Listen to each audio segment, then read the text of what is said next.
Hey, salut à tous les gars, c'est Ren, j'espère que vous allez bien, moi ça va nickel. On se retrouve aujourd'hui pour parler d'un nouveau film d'horreur que j'ai pu découvrir au cinéma qui s'appelle Talk to Me, La Main en français. Chez nous, je sais pas pourquoi ils l'ont appelé comme ça. C'est vrai que Talk to Me, c'est d'ailleurs très significatif par rapport à ce que l'on voit dans le film. Bon, La Main aussi, mais bon, on va dire qu'on s'éloigne plutôt du titre. Et c'est un film que j'ai pu découvrir du coup dans les salles obscures, qui m'a bien plu, je vais être honnête, qui m'a assez surpris, et je vais vous en parler tout de suite.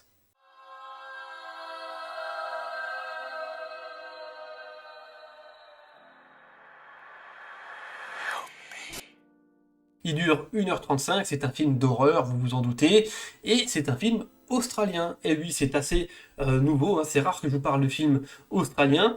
Là, bah du coup, c'en est un, et c'est réalisé par deux frangins, il me semble bien, Danny et Michael Philippou. C'est un film réalisé avec 4,5 millions de dollars, c'est pas énorme. Alors, de quoi va parler La Main?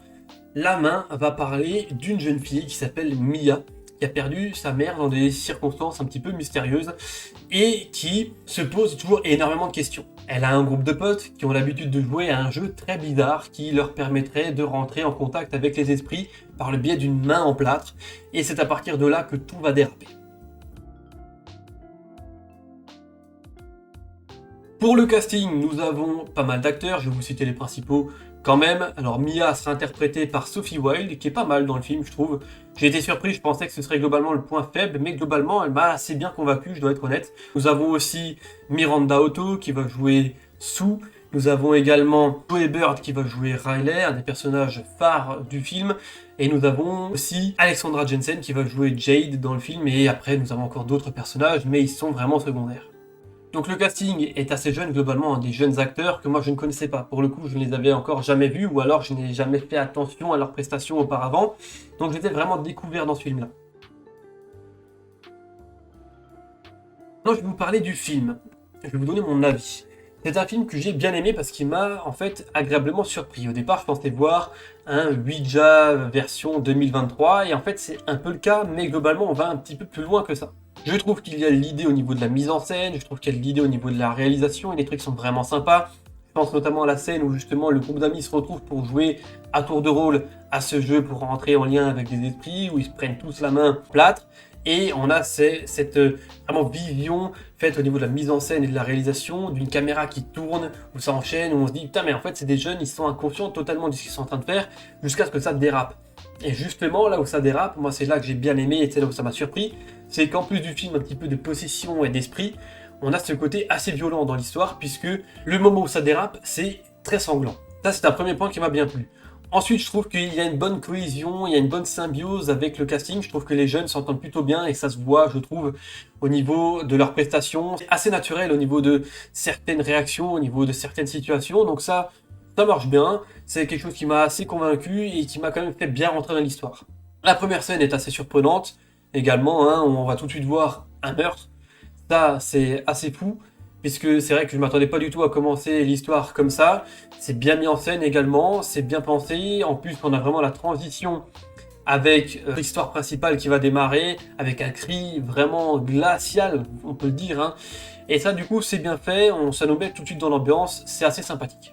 Après, il y a quelques facilités au niveau du scénario, hein, forcément, le fait d'avoir un personnage principal qui a perdu sa mère ou son père, ça on a l'habitude, qui essaie de rentrer en contact avec sa famille par le biais d'un jeu d'esprit, on a l'habitude, c'est classique. Mais là où ça change un petit peu, c'est qu'on n'a pas le même déroulé d'histoire que ce que l'on a habituellement avec ce genre de film. Effectivement, en général, dans ce genre de film, quand ça dérape, on a toujours la phase où quelques personnages meurent, et la phase où on a l'enquête, en gros, où nos personnages essaient de savoir comment arrêter ce bordel. Ici, on n'a pas vraiment ça. On a quelqu'un qui est sur le point de mourir et nos personnages essayent vraiment de trouver des solutions pour lui sauver la vie. Et c'est plutôt là-dessus que ça va se jouer, tout simplement. On n'a pas toute cette partie enquête, toute cette partie où on essaie de survivre à la mort, puisque, a priori, nos différents personnages, à part un, ne sont pas réellement en danger. Donc ça, déjà, c'est un point qui est assez surprenant et je m'y attendais pas du tout. On a une scène que j'ai adorée également, où notre personnage principal de Mia va passer dans le monde des enfers, on va dire, parce qu'on peut carrément qualifier ça comme ça, hein.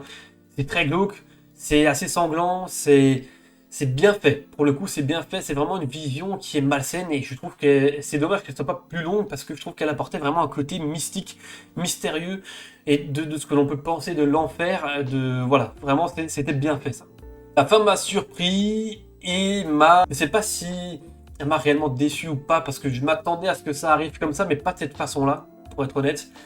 Donc je sais pas trop, après c'est pas mal fait, il y a quand même des moments où ça nous met la pression, où il y a l'idée au niveau de l'horreur, un petit peu comment c'est représenté ici. Mais c'est pas non plus un film ultra effrayant, je trouve qu'il était juste simplement efficace. C'est un film, franchement, je vais pas rentrer dans plus de détails pour pas vous spoiler, mais c'est un film franchement qui pourrait vous plaire, je pense, à certains d'entre vous.